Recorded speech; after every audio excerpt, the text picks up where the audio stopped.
jika Allah menginginkan seorang hamba kebaikan, ya, jika Allah menginginkan seorang hamba kebaikan, ista'malahu, maka Allah mempergunakan hamba tersebut. Kaifa yasta'miluhu? Para sahabat bertanya, bagaimana Allah menggunakan hamba tersebut? Qala yuwaffiquhu li'amalin salih qabla mautihi. Jawaban Nabi SAW, Allah mempergunakan hambanya sebagai tanda kebaikan yang Allah inginkan, yaitu Allah memudahkan hamba tersebut untuk beramal saleh sebelum meninggal. Ya, untuk beramal saleh sebelum meninggal. Masya Allah.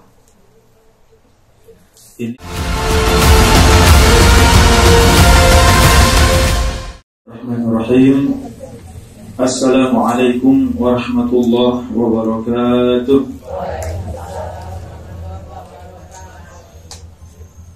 Alhamdulillah, hamdan katsiran thayyiban mubarakan fih, kama yuhibbu rabbuna wa yardah. Wa ashhadu an la ilaha illallah wahdahu la syarika lah, wa ashhadu anna Muhammadan abduhu wa rasuluh sallallahu alaihi wa ala alihi wa sahbihi wa man sara ala nahjihi wastanna bi sunnatihi wa ihtada bi hadihi ila yaumiddin. Qala Allah ta'ala fil Qur'anil Karim, ya ayyuhalladzina amanu taqullaha haqqa tuqatih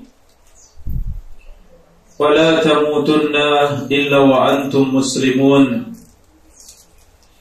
يا أيها الناس اتقوا ربكم الذي خلقكم من نفس واحدة وخلق منها زوجها وبث منهما رجالا كثيرا ونساء فاتقوا الله الذي تساءلون به والأرحام إن الله كان عليكم رقيبا. Ya ayyuhalladzina amanu taqullaha wa qulu qawlan sadida yuslih lakum a'malakum wa yaghfir lakum dhunubakum wa man yuti'illaha wa rasulahu faqad faza fawzan 'azima. Amma ba'du, alhamdulillah. Saudara-saudari, Bapak Ibu, jamaah rahimani wa rahimakumullah, kita bersyukur kepada Allah pagi yang mulia ini. Kembali Allah berikan kemudahan untuk kita, taufik serta hidayahnya, kita bisa sampai di majelis ilmu kita, majelis Al-Mi'raj, dalam keadaan sehat walafiat, di atas Islam dan iman. Mudah-mudahan Allah berkahi semua yang ada pada diri kita, khususnya panjang umur, dan dimudahkan untuk beramal saleh. Allahumma 'allimna ma yanfa'una wanfa'na bima 'allamtana wa zidna ilma. Ya Allah, ajarkan kepada kami ilmu yang bermanfaat. Berikan kami manfaat dari ilmu yang kami pelajari, dan tambahkan untuk kami ilmu. Wa qul rabbi zidni ilma. Katakan, wahai Muhammad, tambahkan untukku ilmu. Jamaah rahimani wa rahimakumullah, kajian kita di pagi yang berbahagia ini tentang adab seorang yang mendampingi orang yang sakit. Yes, adab mendampingi orang yang sakit, khususnya sakit sebelum kematian atau sakaratul maut.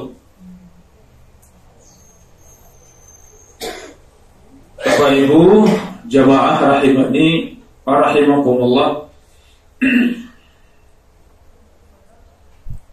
Allah Subhanahu wa taala menyebutkan di dalam surat Luqman ayat 34, Innallaha 'indahu 'ilmus sa'ah. Sesungguhnya Allah Subhanahu wa taala di sisinya ilmu tentang kapan hari kiamat. Wa yunazzilul ghaitsa.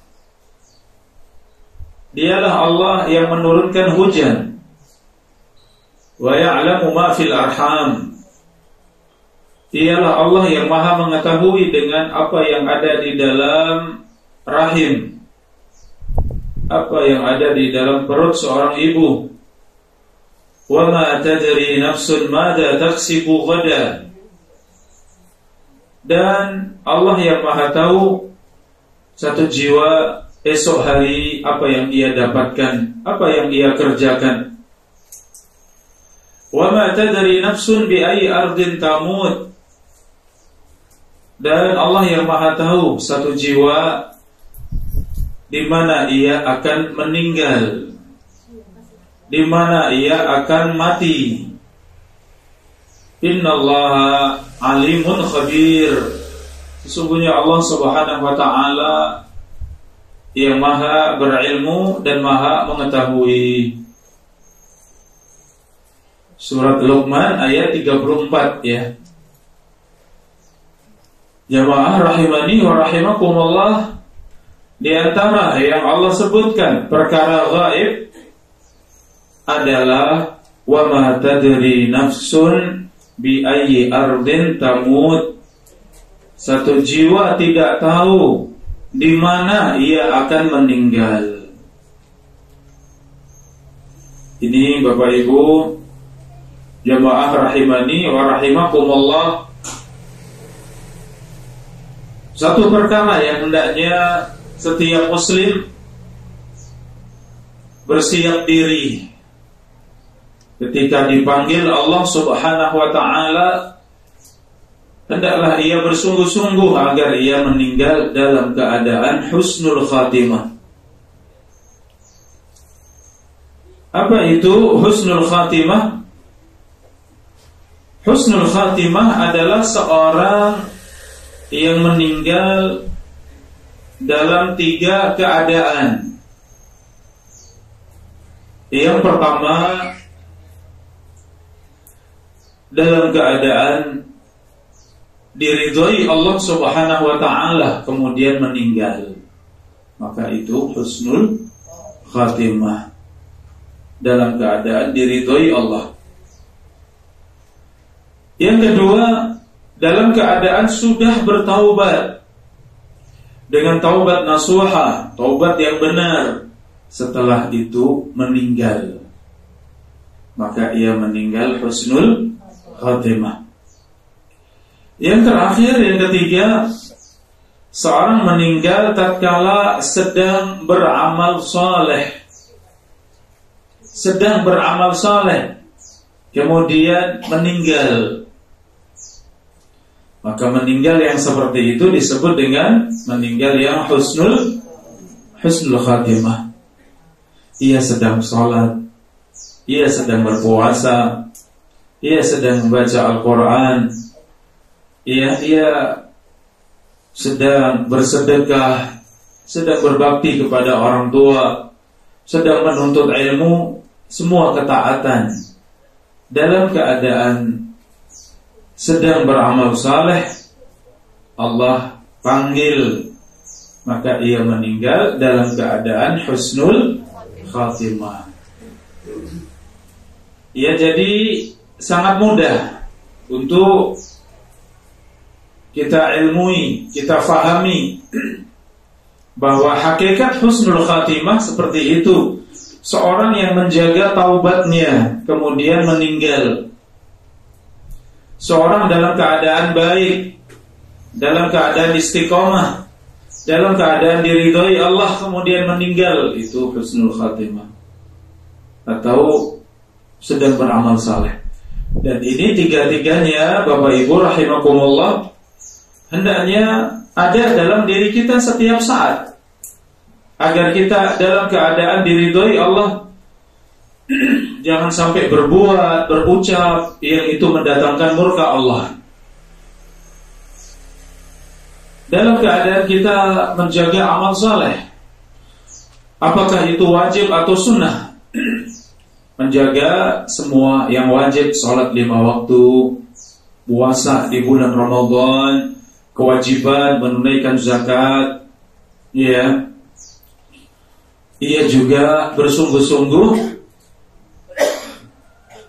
untuk menunaikan yang sunnah. Ia sibuk dengan amalan-amalan sunnah. Ia selalu menjaga sholat malam, sholat duha, sholat rawatib, qabliyah dan ba'diyah. Ia dalam keadaan ia menjaga zikir pagi dan sore, zikir setelah sholat. Ia menjaga Al-Quran, ia baca Al-Quran. Demikian sangat sibuk dengan kebaikan. Kesibukan yang seperti itu mengantarkan kita kepada husnul khatimah. Ya, ini jamaah rahimani wa rahimakumullah. Maka sampai kepada husnul khatimah, seorang yang dimuliakan Allah, idza aradallahu bi'abdin khairan ista'malahu. Kata Nabi SAW di dalam hadis yang sahih, jika Allah menginginkan seorang hamba kebaikan, ya, jika Allah menginginkan seorang hamba kebaikan, ista'malahu, maka Allah mempergunakan hamba tersebut. Kaifa yasta'miluhu? Para sahabat bertanya, bagaimana Allah menggunakan hamba tersebut? Qala yuwaffiquhu li'amalin salih qabla mautihi. Jawaban Nabi SAW, Allah mempergunakan hambanya sebagai tanda kebaikan yang Allah inginkan, yaitu Allah memudahkan hamba tersebut untuk beramal saleh sebelum meninggal. Ya, untuk beramal saleh sebelum meninggal. Masya Allah.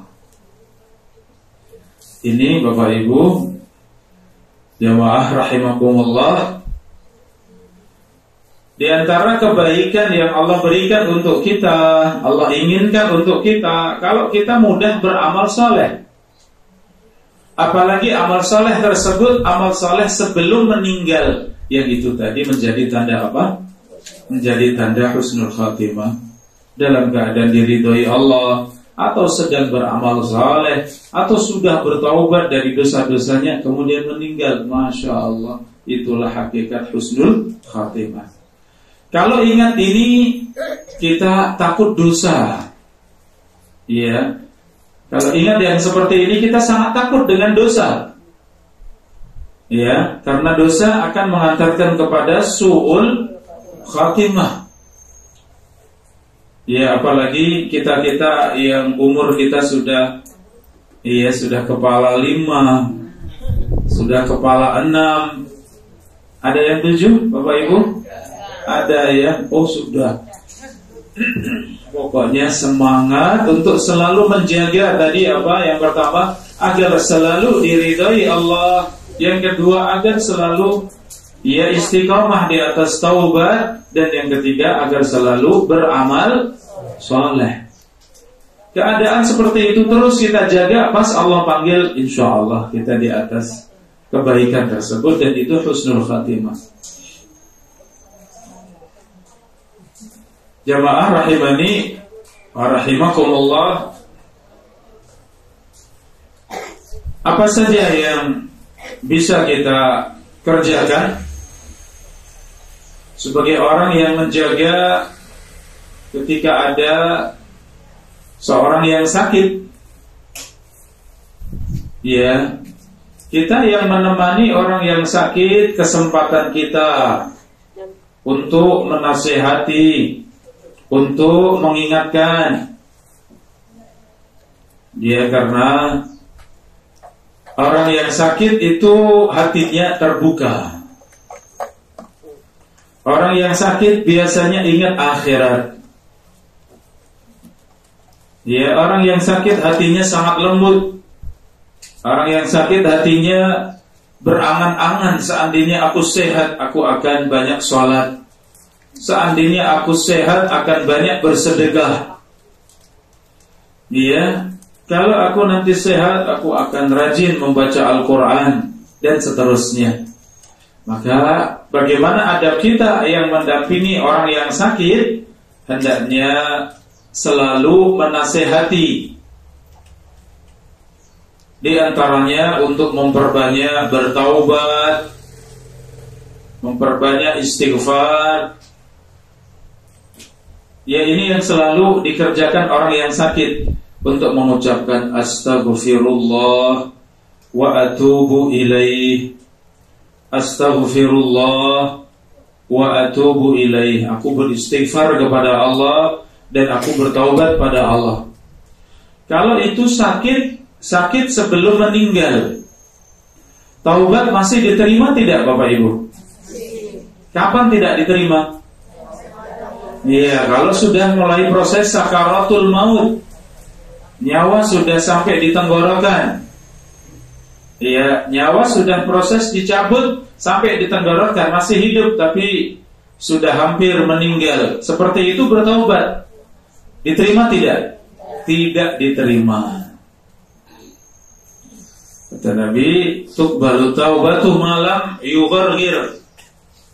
Taubat itu diterima selama ia belum sakaratul maut, selama nyawa belum sampai kerongkongan. Bapak Ibu rahimani wa rahimakumullah. Sehingga ini sakit sebelum meninggal ini baik atau buruk Bapak Ibu? Lebih baik yang meninggal mendadak atau sakit dulu? Mana yang lebih istimewa? Yang sakit dulu atau yang langsung meninggal? Ya. Tadi 3 tadi harus ada, sudah bertaubat, diridhoi Allah, terus beramal soleh. Keadaan seperti itu kemudian sakit, setelah itu meninggal, itu yang terbaik. Jadi sakit dulu. Rasulullah SAW beliau sakit dulu. Ya, kurang lebih sepekan, ya, 1 pekan, 1 minggu beliau sakit. Setelah itu meninggal. Sehingga ada tanda-tanda, ada proses kita tahu. Nah, proses sakit tadi itu bisa beristighfar, bisa bertaubat, ya tidak? Nah, ini. Tapi kalau meninggal mendadak, ya, ini mautul fujaah, kematian mendadak. Rasulullah berlindung kepada Allah dari kematian mendadak. Kecelakaan langsung meninggal, jatuh langsung meninggal, jantung, ia langsung meninggal, itu mendadak. Rasulullah berlindung kepada Allah jangan sampai meninggal mendadak. Tapi sakit juga bermacam-macam. Ya, artinya ada yang sakit karena dosa-dosanya, sehingga untuk menghapuskan dosa-dosanya, ya, sehingga ketika sakit mampu bersabar, bahkan berlapang dada, ridha dengan ketentuan Allah. Ini sangat mulia, itu menghapuskan dosa-dosa. Idza aradallahu bi'abdin khairan yusib minhu. Dalam hadis yang lain Rasulullah bersabda, jika Allah menginginkan kebaikan kepada seorang hamba, maka Allah timpakan musibah. Ya, ditimpa sakit, ditimpa musibah, itu ternyata Allah menginginkan kebaikan. Karena ia dihapuskan dosa-dosanya kalau ia bersabar, ya. Syaratnya apa Bapak Ibu? Bersabar, ya. Kalau bersulah tidak, ya, enggak jadi diampuni dosa-dosanya, malah tambahan dosa, ia berkeluh kesah. ia meratapi, ya ini tidak boleh, harus bersabar. Maka musibah, sakit, dan ia jumpai dengan sabar, ia hadapi dengan sabar, maka keadaan seperti ini akan menghapuskan dosa-dosa. Ya, bersama dengan itu hati seorang yang sakit, hati yang lembut, hati yang ingat Allah, ingat akhirat, maka segera ia bertaubat, perbanyak istighfar, perbanyak taubat. Lah ini tugas kita tadi, yang menemani orang sakit. Kita yang mendampingi orang sakit, agar mengingatkan yang sakit tadi untuk banyak bertaubat, banyak beristighfar, untuk selalu bersabar, untuk menerima takdir Allah. Sakit itu takdir bukan Bapak Ibu? Takdir ya. Semua yang terjadi takdir. Kita hanya bisa berusaha. Adapun bagaimananya, seperti apa, itu semuanya takdir Allah yang berbicara. Kita sebagai manusia hanya bisa berusaha. Maka ingatkan bahwa takdir dan takdir Allah untuk setiap muslim pasti baik kalau kita ya bersabar menerima. Kalau kita menerima takdir Allah, takdir yang tidak kita sukai, kita bersabar, itu pasti kebaikan untuk kita. Kita ingin dosa-dosa kita diampuni Allah, sehingga seorang berjumpa dengan Allah walaysa alaihi khati'ah. Seorang terus diberikan musibah, sehingga ia berjumpa dengan Allah dalam keadaan tidak memiliki dosa-dosa. Ya, kalau kita sehat terus, perasaan kita bagaimana Bapak Ibu? Sehat terus, geleleng tidak? Iya. Dia perasaan hebat dia, gak pernah sakit. Tapi kalau kita sesekali sakit, kadang sakit, bagaimana perasaan kita? Ya, langsung tawadhu. Ada perasaan hati kita rendah hati. Ya, saya manusia, saya hamba. Kesehatan di tangan Allah, keselamatan di tangan Allah. Langsung kembali pada Allah, hati bergantung pada Allah. Itu seorang yang ditimpa sakit ya. Maka ingatkan pada yang sakit agar menerima takdir Allah. Demikian juga agar benar-benar berprasangka baik kepada Allah. Sakit seberat apapun, hendaknya berprasangka baik kepada Allah. Ini Bapak Ibu rahimakumullah, jangan suudzon kepada Allah. Justru berharap itu musibah menghapuskan dosa-dosa. Musibah yang kita bersabar itu akan mengangkat derajat kita. Mudah-mudahan dengan musibah itu iman kita naik, tingkatan kita di sisi Allah naik, kita semakin semangat untuk beramal saleh. Ya, itu husnudzon kepada Allah. Allah menginginkan kebaikan. Jamaah rahimani wa rahimakumullah, Rasulullah sallallahu alaihi wasallam bersabda, "La yamutanna ahadukum illa wa huwa yuhsinu dhanna billah." Janganlah seorang dari kalian meninggal kecuali dalam keadaan husnudzon kepada Allah. Janganlah seorang dari kalian meninggal kecuali dalam keadaan apa? Dalam keadaan husnudzon, berprasangka baik kepada Allah Subhanahu wa taala. Bapak Ibu rahimakumullah, ya, keadaan kita sakit, apalagi tadi mendekati kematian, ya, mendekati ajal, sakaratul maut. Jangan sekali-kali suudzon kepada Allah. Ya, antara takut dan berharap, karena kita beribadah itu dilandasi dengan cinta kepada Allah. Sayapnya itu al-khauf war-raja. Sayap di dalam beribadah agar bisa benar itu, sayap satunya itu khauf, yaitu takut kepada Allah. Sayap satunya adalah roja, yaitu berharap kepada Allah. Ada satu keadaan di mana roja itu harus lebih besar daripada takutnya. Kapan itu Bapak Ibu? Ketika mendekati maut, ya. Ketika mendekati kematian, berharap harus lebih besar. Bahkan jadikan semua adalah harapan kepada Allah. Allah yang Maha Pengampun, Allah yang Maha Penyayang, sangat luas rahmat Allah. Ya, Allah Zat yang Maha Sayang dengan hamba-hambanya, Allah Maha Lembut dengan hamba-hambanya, Allah yang mudah mengampuni dosa-dosa, dan seterusnya. Terus berharap kepada Allah sebelum meninggal. Jangan sekali-kali ya ketakutan ketika meninggal. Justru sebaliknya.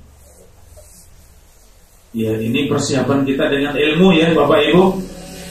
Persiapan kita dengan ilmu kalau kita menghadapi kematian. Bagaimana caranya? Salah satunya, janganlah seorang dari kalian meninggal kecuali dalam keadaan berprasangka baik kepada Allah.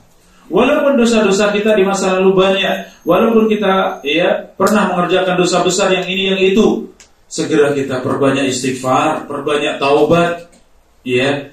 Demikian yakin dengan takdir Allah. Kemudian husnudzan, berprasangka baik. Kuatkan diri untuk berharap kepada Allah. Allah Maha Pengampun.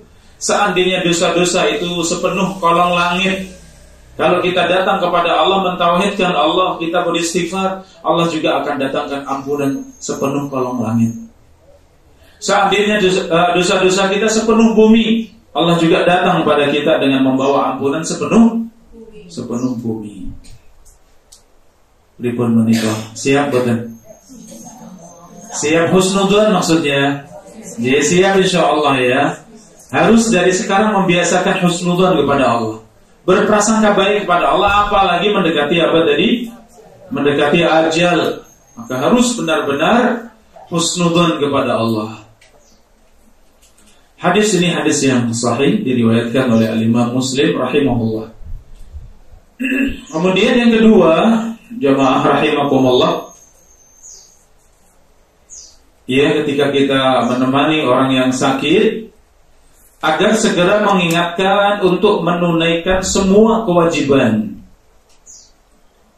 Segera, kalau punya hutang-hutang, ditanya yang sakit, Bapak atau Mbak, ya, Mbak Putri, ada tidak hutang? Ya, ingatkan pelan-pelan ketika sadar, ketika perasaan sudah tenang, ya ingatkan, ada tidak hutang?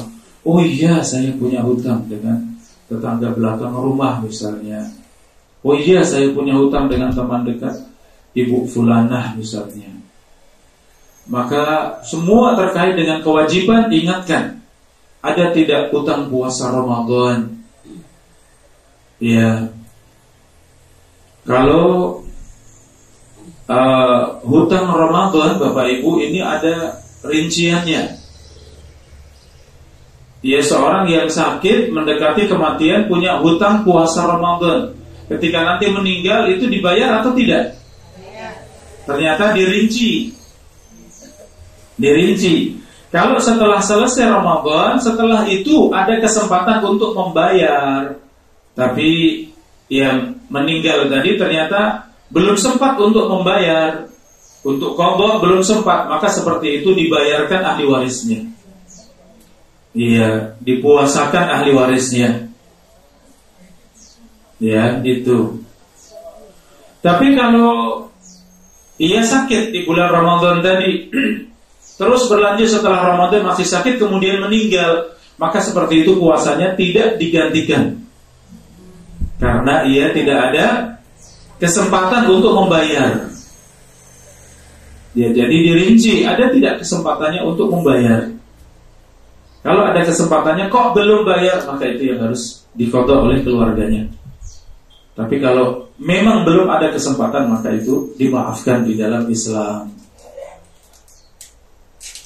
Jadi seorang yang sakit, apalagi sakit berat, apalagi sakit mengkhawatirkan, mendekati kematian, maka ingatkan dengan kewajiban semuanya. Termasuk amanah, ya Bapak Ibu, termasuk amanah.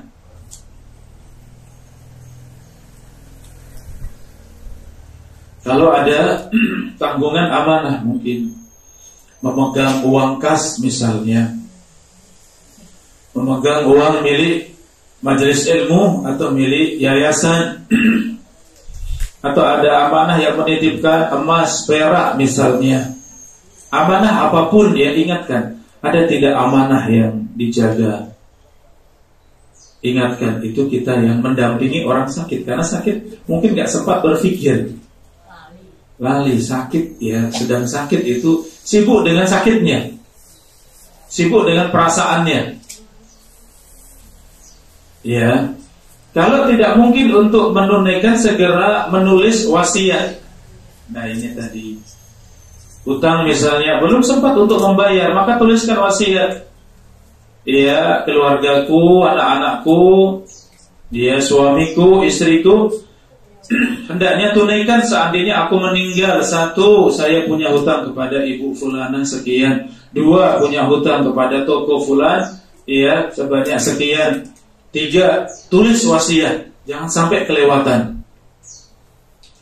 Atau ada amanah yang diemban, kalau meninggal mungkin akan putus, tidak ada yang tahu, maka tuliskan amanahnya apa.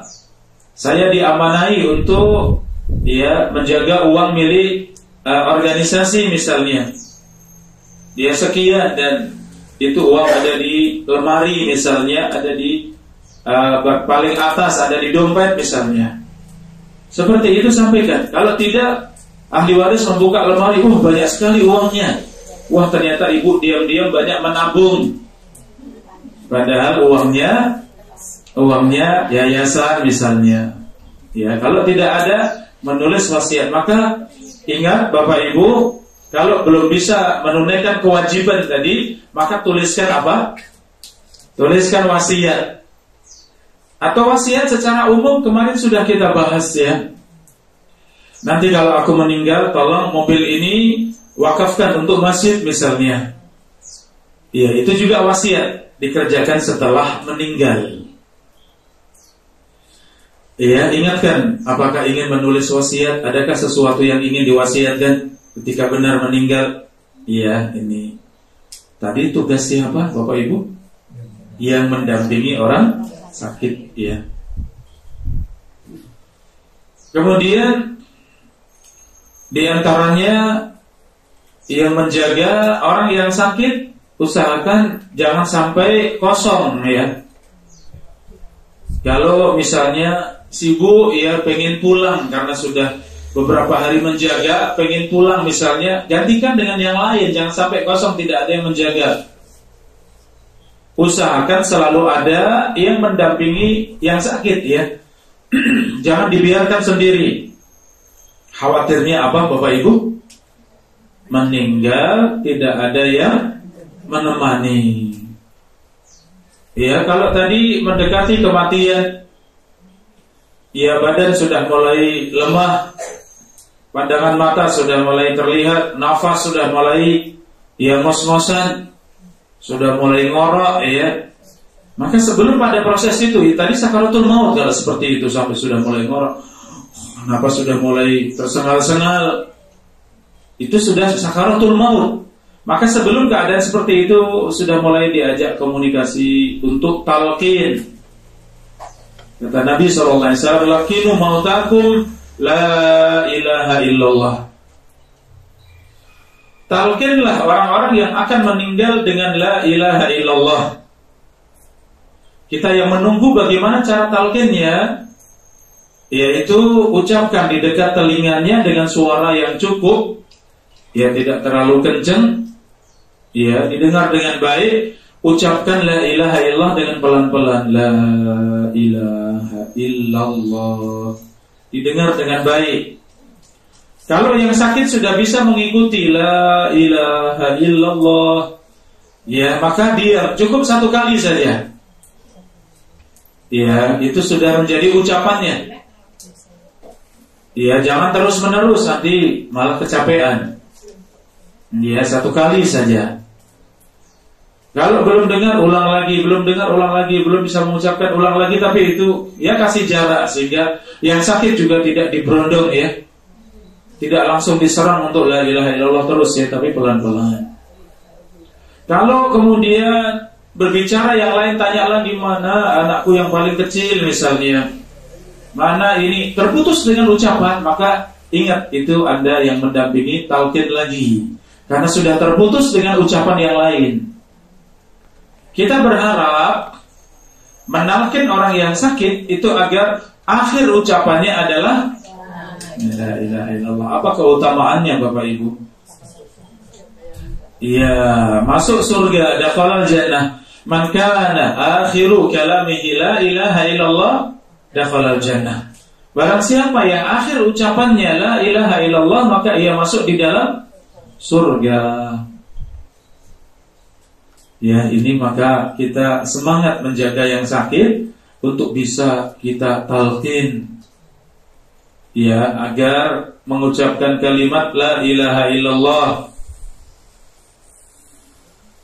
Jamaah rahimani wa rahimakumullah.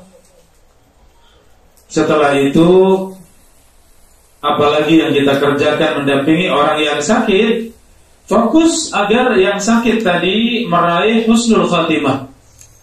Fokus ya.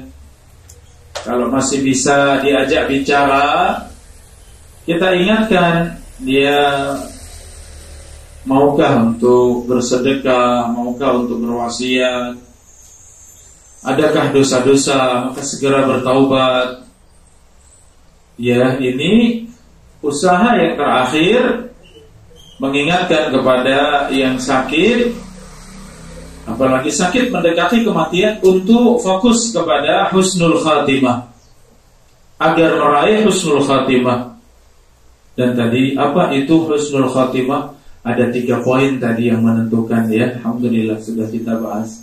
Dan itu mudah kita ingat ya, agar kita ada di atas taubat, agar kita selalu diridhai Allah, agar kita selalu beramal saleh. Ya. Lawan dari itu semuanya itu membahayakan. Sedang dalam keadaan dimurkai Allah, takut kalau seperti itu mati, maka su'ul khatimah. Sedang mengerjakan keburukan, takut seperti itu akan mendatangkan su'ul khatimah. Sedang dimurkai Allah, takut, ya itu akan mendatangkan su'ul khatimah. Maka insya Allah mudah buat kita, Bapak Ibu rahimakumullah, untuk meraih husnul khatimah. Jaga agar kita istiqomah, jaga agar selalu beramal saleh, jaga hati kita untuk selalu baik, hati yang bersih, hati yang lurus, hati yang ikhlas karena Allah, terus menerus seperti itu. Insya Allah puncaknya adalah husnul khatimah. Bapak Ibu rahimani wa rahimakumullah, kalau ternyata benar yang kita dampingi meninggal, apa yang kita kerjakan? Nah ini Bapak Ibu, biar tidak gugup ya. Kalau benar meninggal, yang pertama segera pejamkan mata. Ya, kalau ada orang-orang yang tahu tentang medis, kesehatan, dokter ya, bisa diundang untuk memastikan memang meninggal ya. Tapi kalau yakin, ya memang sudah mulai dingin, ya memang sudah tidak ada nafas, detak jantung sudah tidak ada sama sekali, kita yakin ya. Yang pertama, kita yang mendampingi orang yang sakit dan meninggal tadi, kita apakan yang meninggal? Iya, pejamkan matanya. Inna ruha idza qubida tabi'ahu al-basar. Kata Nabi SAW, sesungguhnya nyawa ketika dicabut, maka tabi'ahul basar, maka mata itu mengikuti nyawanya. Nyawa ketika dicabut, maka matanya mengikuti nyawanya. Makanya orang yang meninggal pandangannya kemana? Ke atas, karena mengikuti nyawa yang dicabut, melihatnya ke atas. Ya, ini serem bukan Bapak Ibu? Ya, insya Allah semua kita pasti akan mengalami itu, sehingga tidak perlu serem ya. Sudah apa-apa, memang seperti itu yang meninggal. Mata ini akan melihat pada rohnya berpisah dengan badannya. Karena hakikatnya yang meninggal badannya atau rohnya? Yang meninggal badannya yang mati. Kalau rohnya tetap hidup, roh itu tidak ada matinya, ia selamanya ia akan Ia akan menghadap kepada Allah di langit pertama sampai langit ketujuh. Kemudian Allah kembalikan dalam jasadnya. Didatangi malaikat Munkar dan Nakir, siapa Tuhanmu, apa agamamu, siapa nabimu. Setelah itu kemudian dipisah kembali dengan badannya. Ruh di alam kubur. Sedangkan badannya ada di tanah. Sehingga istilah mati itu sebenarnya mati apanya Bapak Ibu? Yang mati badannya, adapun rohnya bagaimana? Rohnya tetap, ia akan terus bersama kita, akan terus bersama dengan kehidupan setelahnya. Ia tidak mati, nyawa hidup terus. Yang mati adalah badan. Maka badan berpisah dengan rohnya. Ketika roh dicabut, maka badan melihat, mata melihat, oh, saya berpisah dengan roh. Tapi ahlul basar, kata Nabi, maka diikuti oleh mata. Jamaah rahimani wa rahimakumullah. Kata al-Imam An-Nawawi rahimahullah, sunnahnya memejamkan mata orang yang meninggal. Kata Imam Nawawi, ini ijma' para ulama dan hikmahnya adalah untuk memperindah wajahnya. Ya, kalau meninggal mata tidak dipejamkan karena akan semakin kaku ya. Kalau dipejamkan ya pelan-pelan ditutup matanya. Kalau dalam keadaan mata terpejam, kemudian ada keluarga, ada anak yang ingin melihat wajah terakhir sebelum dikuburkan, ketika melihat bagaimana? Ya dalam keadaan terpejam ya, enggak apa-apa. Ya indah wajahnya.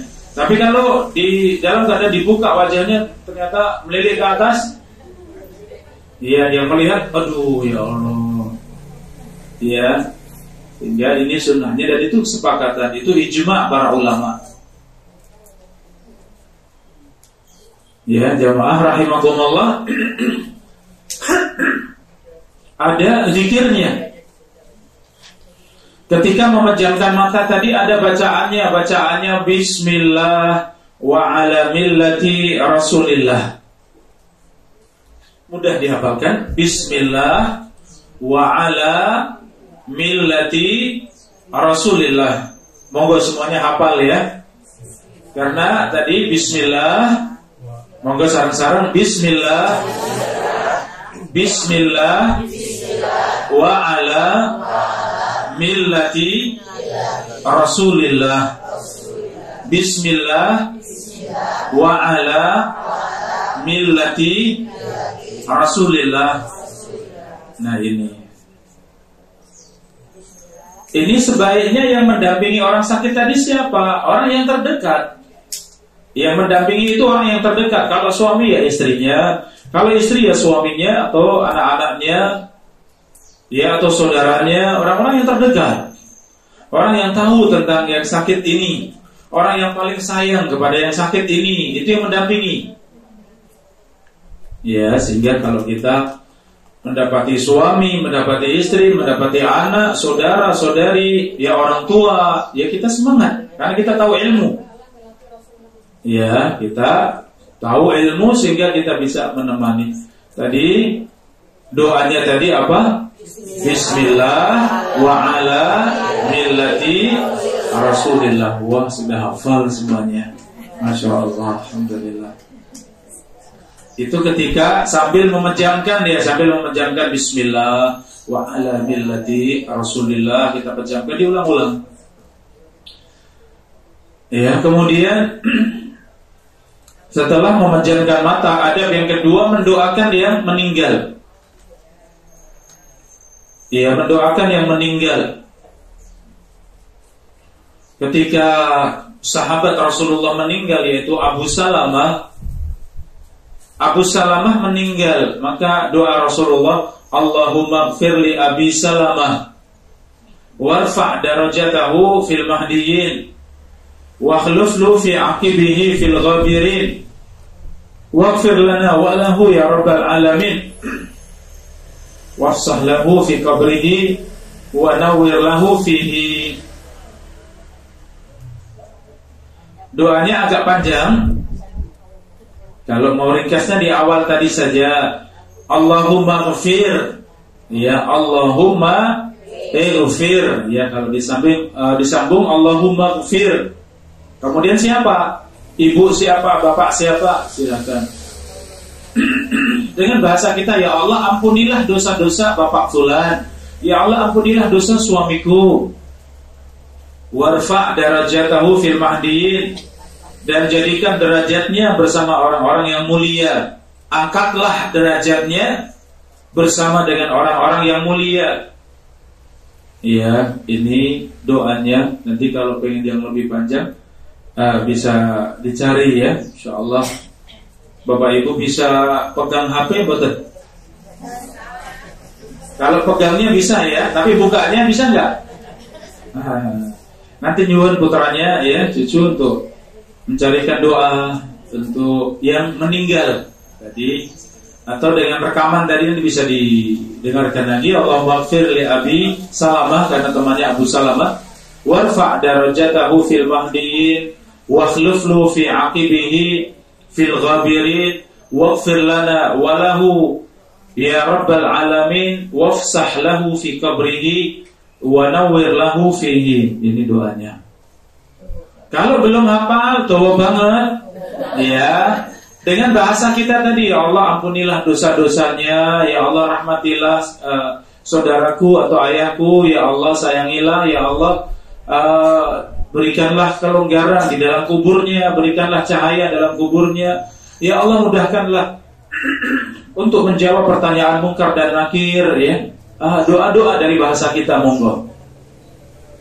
Tapi kalau hafal yang datang dari Nabi, ini yang paling utama.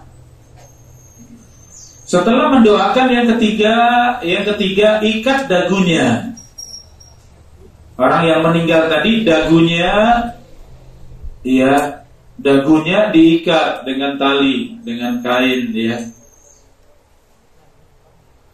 Ini mirip dengan tadi, mata dipejamkan biar cakep ya.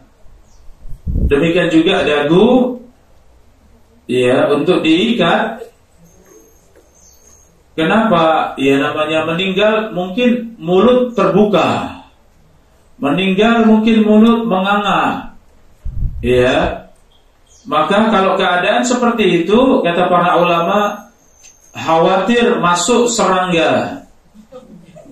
Iya, mungkin lalat, mungkin ada semut, ya, mungkin ada serangga, ya, namanya sudah meninggal buat mainan serangga ya. Iya, makanya ditutup, sehingga kalau tutup rapat, alhamdulillah.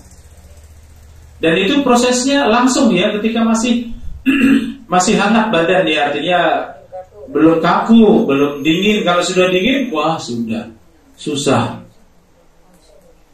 Iya. Kalau sudah dingin luar biasa, urat itu kakunya ya.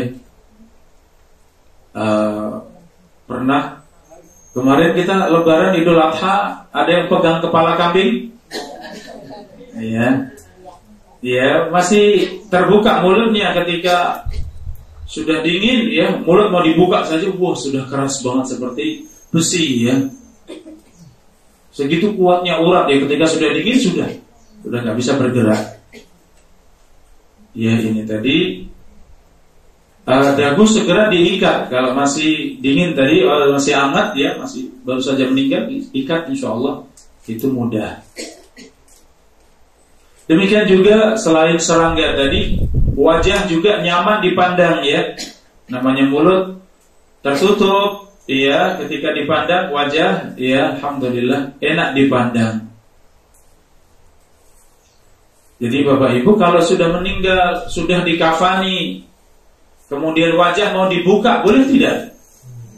Boleh, gak apa-apa. Keluarga mungkin yang baru datang, keluarga dari jauh pengen melihat terakhir, mungkin anaknya mungkin pengen mencium ya. Iya, ini boleh ya.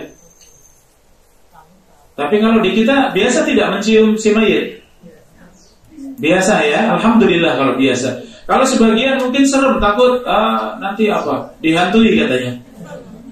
Ya nanti tidak terngiang-ngiang, tidur selalu ingat ya. Ingat dengan orang baik, orang yang sudah meninggal tapi orang baik, orang mulia, orang yang kita cintai, alhamdulillah tidak masalah.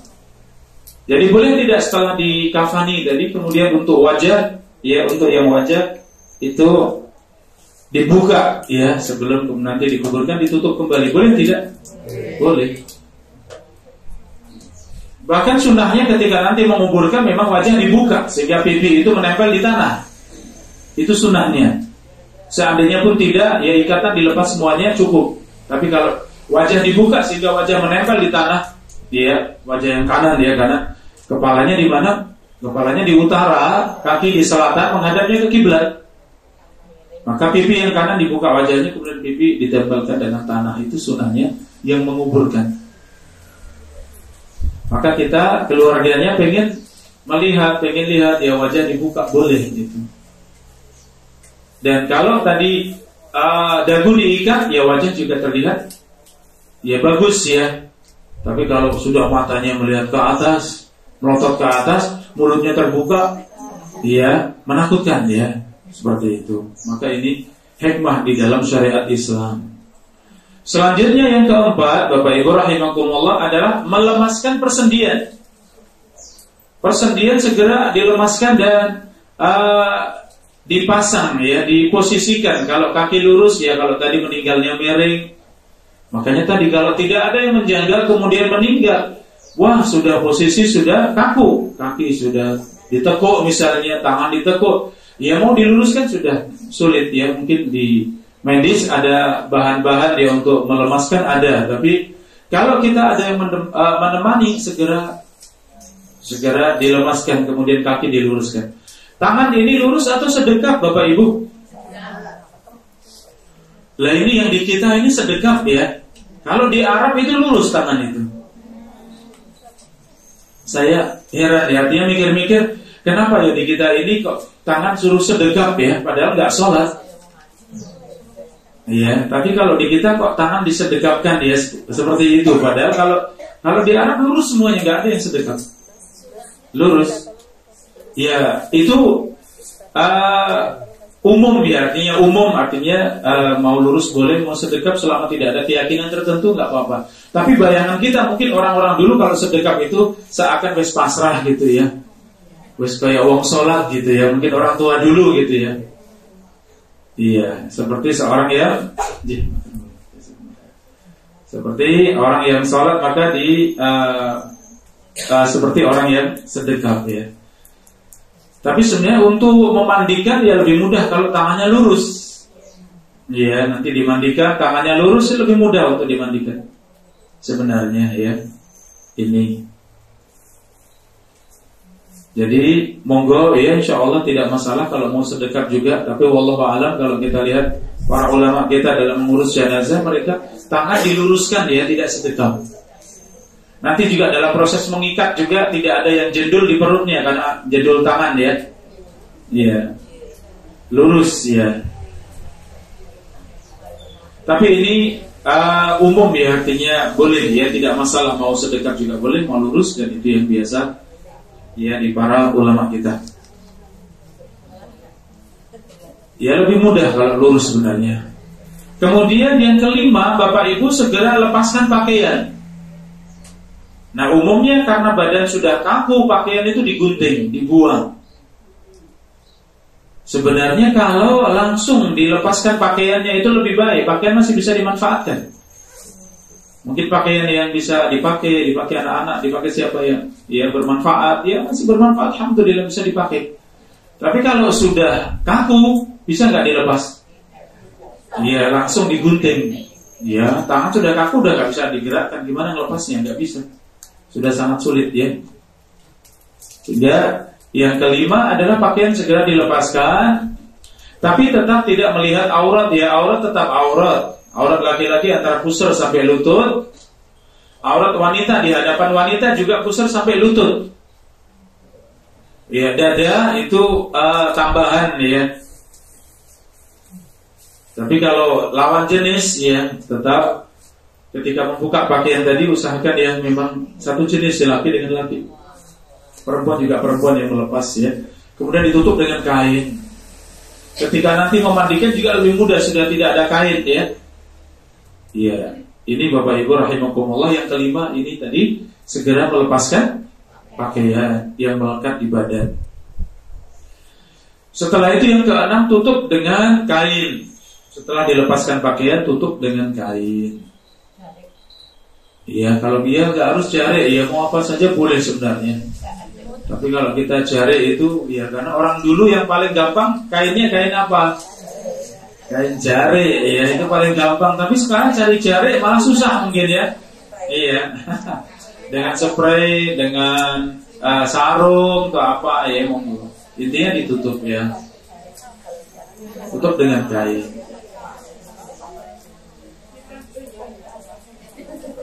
Iya. Tapi kalau mau pakai jari juga boleh. Artinya ini umum ya, tidak ada pakaian khusus, tidak ada kain khusus ya. Kemudian yang ketujuh, segera dimakamkan. Ya, segera tadi dimandikan, dikafani, disolatkan, kemudian dimakamkan. Itu segera. Nah, di kita ini sebagian belum biasa memakamkan di malam hari, Bapak Ibu. Memakamkan di malam hari ini sudah biasa belum? Sebagian belum ya, malah serem katanya malam hari. Sudah mulai ada, alhamdulillah. Ya banyak ya, karena memang sunnahnya segera, nggak usah ditunda lewat malam ya. Meninggal siang hari bisa langsung persiapan sore kemudian dimakamkan pada Isya bisa.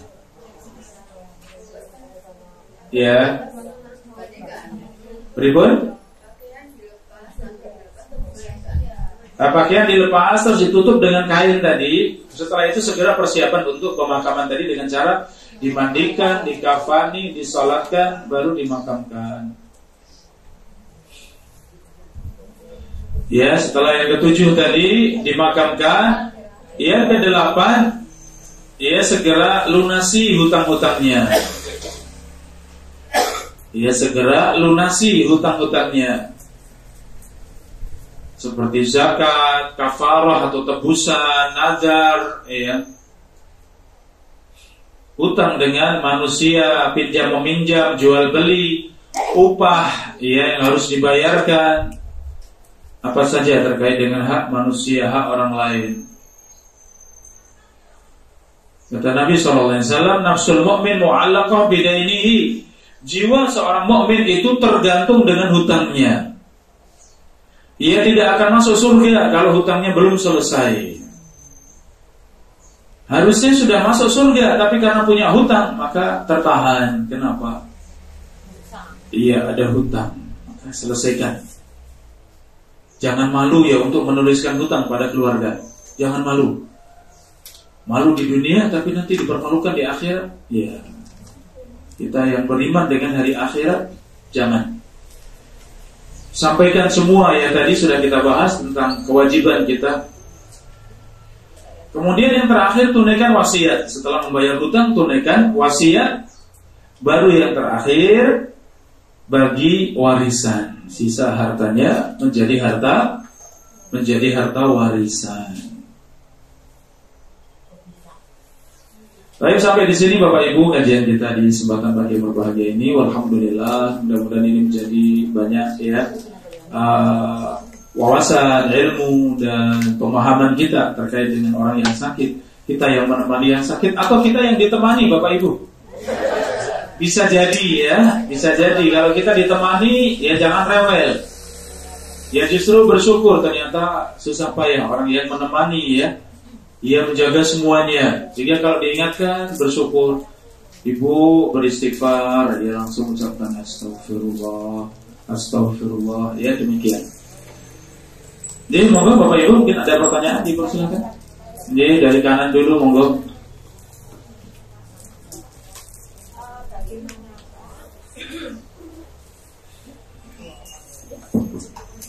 Bagaimanakah sikap kita bila menunggui orang yang sakit, menunggu apa yang Ustaz jelaskan tadi. Tapi kalau di rumah sakit itu, kalau pasien ataupun orang yang mendekati sakaratul maut itu kan keluarga pasti memanggil tim medis. Apakah yang harus kita prioritaskan untuk menangani tersebut? Apakah sambil berjalan dua-duanya tim medis bekerja, kemudian kita menuntun lafaz tadi. Terima kasih Ustaz. Oh, satu lagi. Kalau bila mana orang yang sudah dikafani, belum dikafani, baru dimandikan, kemudian itu kan kalau di rumah itu diangkat di tempat yang untuk mengkafani ya Ustaz. Kalau yang meninggal itu seorang ibu, apakah boleh bukan muhrimnya membopong mayat tersebut? Terima kasih. Assalamualaikum warahmatullahi wabarakatuh. Waalaikumsalam warahmatullahi wabarakatuh. Kalau di rumah sakit biasanya kalau mendekati sakaratul maut, mendekati ajal ya, memang dari dokter juga mempersilahkan, perawat jaga juga mempersilahkan. Jadi insya Allah mudah, masing-masing fokus dengan tugasnya. Yang tim medis juga fokus dengan usahanya untuk bisa membantu menyelamatkan ya. Kita sebagai keluarganya fokus dengan untuk mentalkin, mengingatkan ya. Untuk kita terus mengajak bicara dengan talqin tadi la ilaha illallah ya. Demikian. Jadi ya, dua perkara tadi tidak bertabrakan insyaallah. Bisa dua-duanya dijalankan insyaallah ya. Jadi di rumah sakit justru malah ada bagian dokter ataupun perawat yang bisa membantu kita dan kita fokus untuk masalah agamanya, masalah akhiratnya ya, seperti itu. Adapun yang kedua tadi tentang yang memandikan, Bapak Ibu rahimakumullah, pada asalnya laki-laki yang memandikan laki-laki, perempuan yang memandikan perempuan, kecuali suami istri. Suami istri boleh saling memandikan. Kalau yang meninggal suami dulu yang memandikan istrinya boleh. Yang meninggal istrinya maka yang memandikan suaminya boleh. Ya monggo. Jadi yang memandikan itu satu orang, yang lain itu hanya membantu. Ya, jadi kalau memandikan kalau ada 3 orang, 4 orang, itu yang memandikan satu orang, yang lainnya itu asisten, membantu. Tolong ambilkan air, tolong selangnya, tolong ini, tolong angkat ini. Tapi yang memandikan satu orang. Ya, yang memandikan itu satu orang, yang lain membantu tadi. Ya. Jadi kalau mahram boleh, seperti anak misalnya, anak laki-laki memandikan ibunya, boleh. Boleh kalau mahramnya boleh memandikan. Tapi kalau ada yang sama-sama perempuan lebih baik. Perempuan dimandikan perempuan, laki dimandikan laki-laki, itu lebih baik. Tapi kalau mahram masih boleh, walaupun beda jenis ya. Anak laki-laki memandikan ibunya, anak perempuan memandikan bapaknya, pada asalnya boleh. Ya, tapi tadi tetap dibantu yang lain tuh. Ya, kalau perempuan tidak kuat, mungkin mau balik badan tidak kuat, mau ya ngangkat apalagi. Ya itu. Tapi kalau jiwanya tidak kuat ya jangan. Ya, anak tidak kuat, anak perempuan apalagi jiwanya tidak kuat, takut malah menangis, malah pingsan di tempat pemandian, ya jangan berarti. Tapi kalau ibu-ibu memandikan suami, siap betul? Insya Allah ya, karena sudah tahu ilmunya. Ya siapa lagi, yang orang paling dekat lah yang memandikan. Kita yang tahu semuanya. Ya itu, dan yang lain membantu. Kemudian tadi diangkat tadi, yang mengangkat yang mahramnya. Usahakan yang mahramnya, anak laki-lakinya, siapa yang itu mahramnya. Kalau tidak ada, baru kemudian orang lain dengan pelapis tadi, kan memang tetap tertutup. Kita yang memandikan saja tidak melihat auratnya, Bapak Ibu ya. Jadi ketika menyiram dengan selang tadi, dengan keran tadi itu di bawah kain. Di atasnya ada kain handuk atau kain apa yang bisa untuk menutupi. Kemudian tangan yang bergerak ya, untuk menekan perut misalnya, atau membersihkan dengan selang tadi, itu semuanya dibalik kain ya. Kita nggak melihat auratnya dari pusar sampai lutut, kita tidak melihatnya.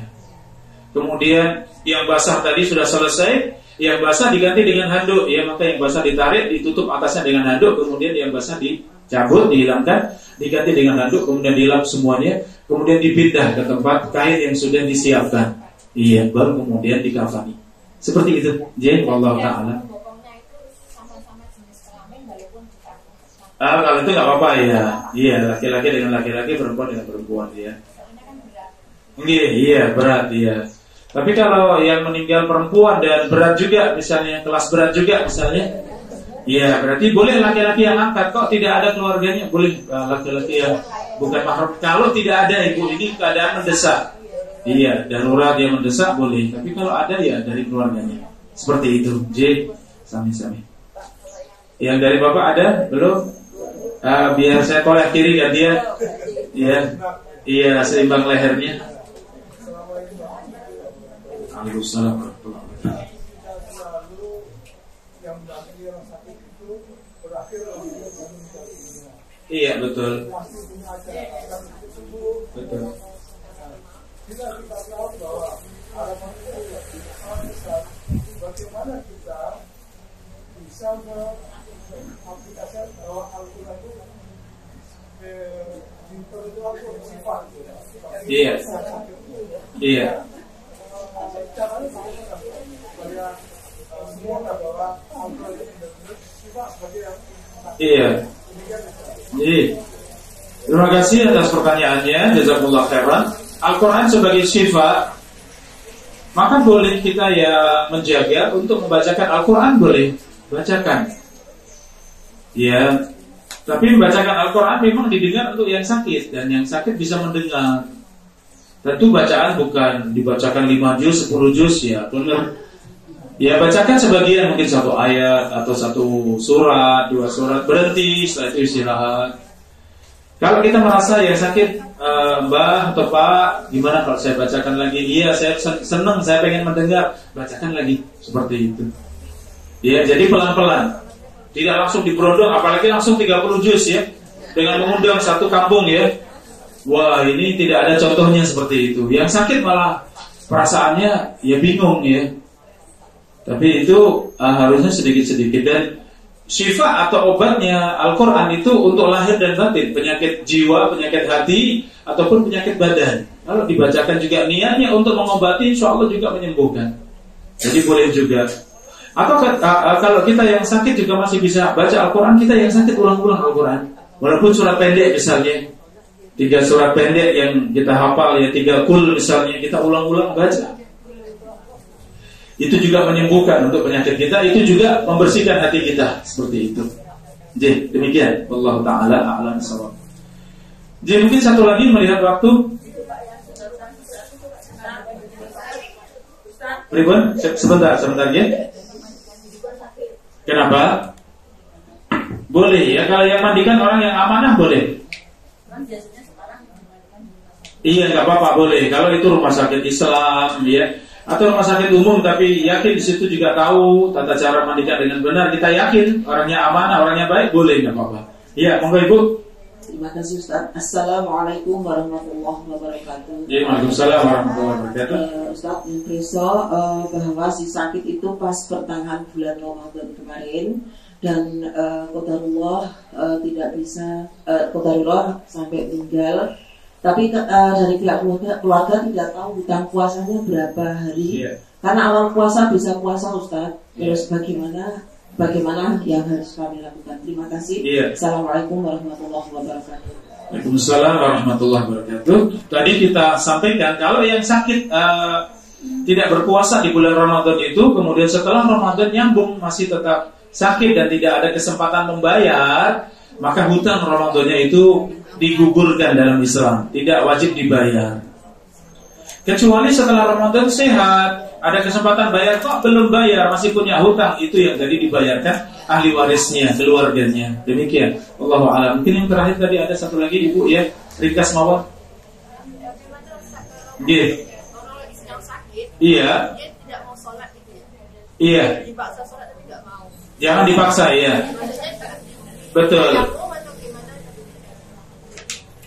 Kalau yang sakit memang biasanya sholat, kemudian tidak mau sholat karena alasan tidak bisa berwudu, kita ajari pelan-pelan bahwa gantinya wudu tayamum. Tayamum juga tidak mungkin, maka cukup niat dalam hati. Maka wudunya gugur, tayamumnya gugur, sehingga langsung sholat. Apa kita yang tayamumkan atau dia yang tayamum? Kalau bisa ditayamumkan boleh dibantu, tapi kalau itu tidak mungkin maka cukup niat dalam hati. Karena sholat itu wajib kita kerjakan selama akal masih utuh. Walaupun badan sudah tidak bisa bergerak, tapi akal masih sempurna, maka wajib sholat. Bagaimana cara sholatnya? Semampunya. Saat ini tidak bisa kecuali dengan kedip mata, gak apa-apa isyarat dengan kedip mata. Kalau masih mungkin ya akalnya sempurna, maka tetap sholat. Jadi seperti itu. Ya demikian Bapak Ibu kajian pagi hari ini. Ya alhamdulillah, mudah-mudahan bermanfaat untuk kita semuanya. Ya, baik kita sebagai yang mendampingi yang sakit, menemani, menjenguk, ya, atau kita yang sakit, ya, jelas ini sangat kita butuhkan agar kita tetap istiqomah walaupun sedang sakit, ya, tetap menjaga batasan-batasan Allah walaupun sedang sakit. Wallahu taala a'lam bissawab. Kita tutup dengan doa kafaratul majlis. Subhanakallahumma wa bihamdika asyhadu an la ilaha illa anta astaghfiruka wa atubu ilaik. Ada kurang lebih yang mohon maaf. Wabillahi taufiq wal hidayah. Wassalamualaikum warahmatullahi wabarakatuh.